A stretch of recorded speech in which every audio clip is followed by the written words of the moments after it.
Bonjour. Bonjour. Merci de recevoir Guinée Matin chez vous ce dimanche. Nous précisons que nous sommes dimanche 28 juin 2015. Nous allons tout d'abord commencer par ce dialogue politique. Il y en a qui vous accusent de jouer pour l'échec de ce dialogue. Est-ce que vous pouvez nous dire à quel niveau vous êtes?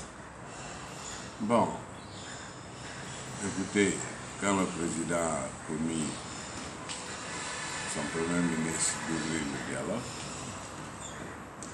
les amis de l'opposition ont d'abord demandé à ce que la CENI suspende ses activités relatives aux élections communales. Ce qui a été fait pour 7 jours. Nous sommes venus donc au dialogue. À l'ouverture, la délégation de l'opposition a dit qu'ils n'ont mandat que pour venir dire d'annuler purement et simplement le chronogramme, sinon il ne reste pas. Nous avons posé la question, on va annuler le chronogramme, est-ce que vous avez à proposer un autre chronogramme? Ils ont dit non, c'est le chronogramme de la discorde, il faut l'annuler. Enfin, pour être bref, on l'a annulé. Et même jour, nous avons fait un ordre du jour qui portait sur la délégation spéciale, sur le calendrier électoral, sur le fichier, sur le débat sur la CENI, ensuite l'indemnisation, poursuite judiciaire, etc.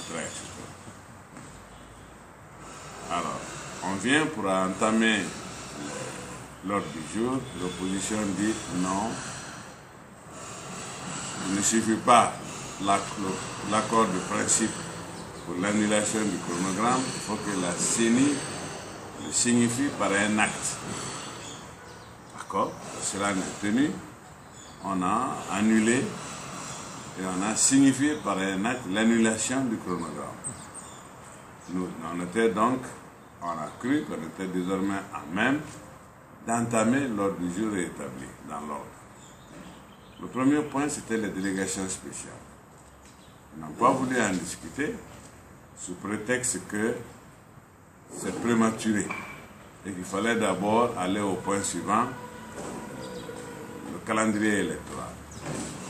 Arrivé au calendrier électoral, ils nous ont proposé que les élections se tiennent le 30 août. Ça veut dire que... 2015. 2015. C'est-à-dire que le 1er juillet ou plus tard, le président de la République doit prendre un décret de convocation des électeurs. Bon, naturellement, nous avons posé ensemble la question à la CENI. Est-ce que techniquement, financièrement, juridiquement et de manière opérationnelle, la date du 30 août pour des élections communales avant les élections présidentielles est tenable? Sans embâche, la CENI a dit non. Naturellement, sur quelle base nous on pouvait dire oui ou non? Et constitutionnellement, c'est la CENI qui organise les élections. La CENI dit techniquement je ne peux pas, financièrement je ne peux pas, d'un point de vue opérationnel et logistique je ne peux pas. Et il y a des entraves d'ordre administratif, d'ordre juridique ou législatif qu'il faut corriger. Bon. Donc, on avait à s'entendre sur rien. Nous sommes revenus sur le fichier. Ils ont dénoncé le fichier sous prétexte qu'il y a eu des enrôlements massifs d'enfants en Haute-Guinée. On dit ok, que cela ne tienne, qu'est-ce qu'on fait?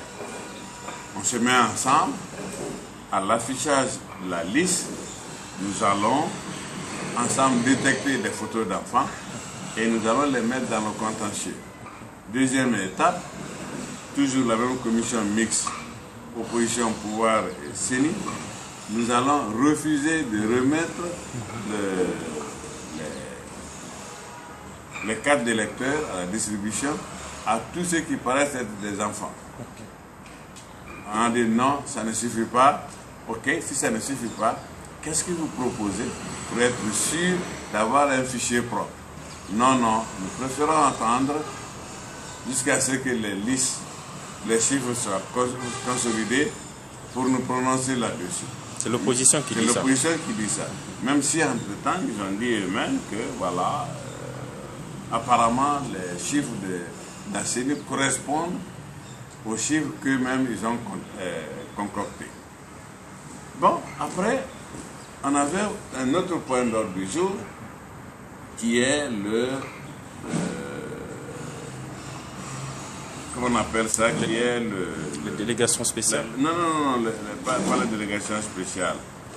J'oubliais encore. Qui est, voilà, le débat qui était le débat sur la CENI. Et ce n'était pas un ordre du jour en tant que tel, on ne voulait pas avoir de conclusion là-dessus. On s'y attendait.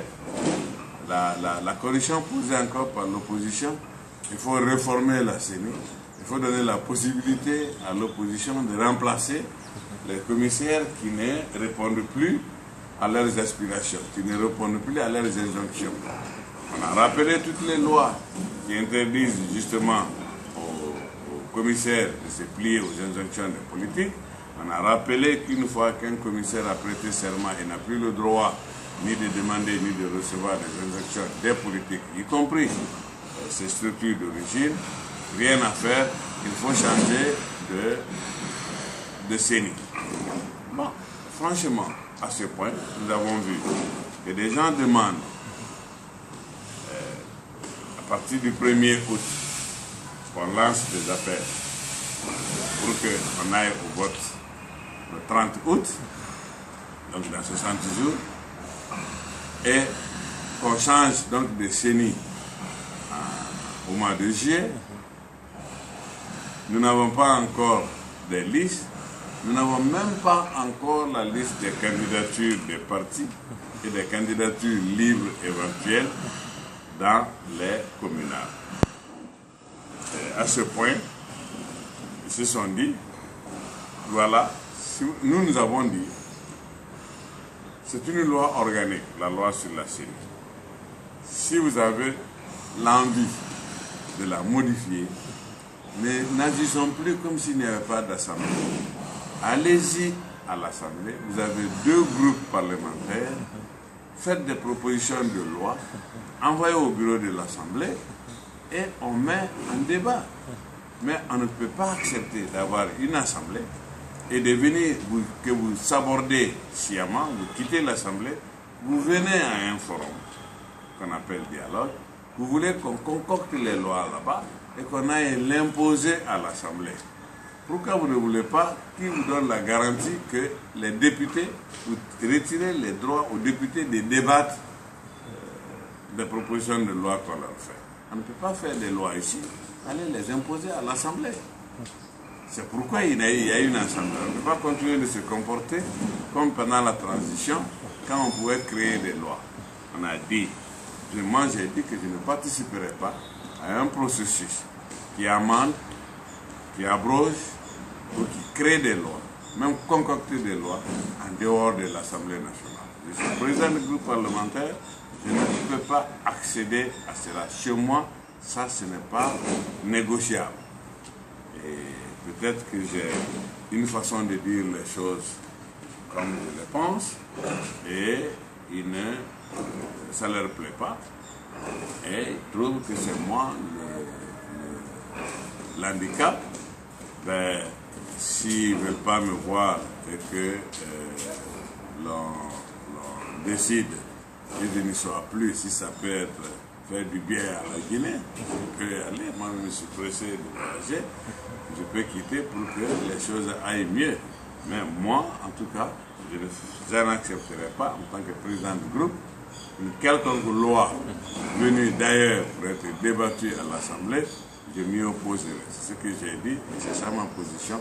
Que je sois au dialogue ou que je ne sois pas au dialogue, le dialogue ne s'imposera pas à moi à l'Assemblée. Je suis un député. Voilà un peu ma position là-dessus.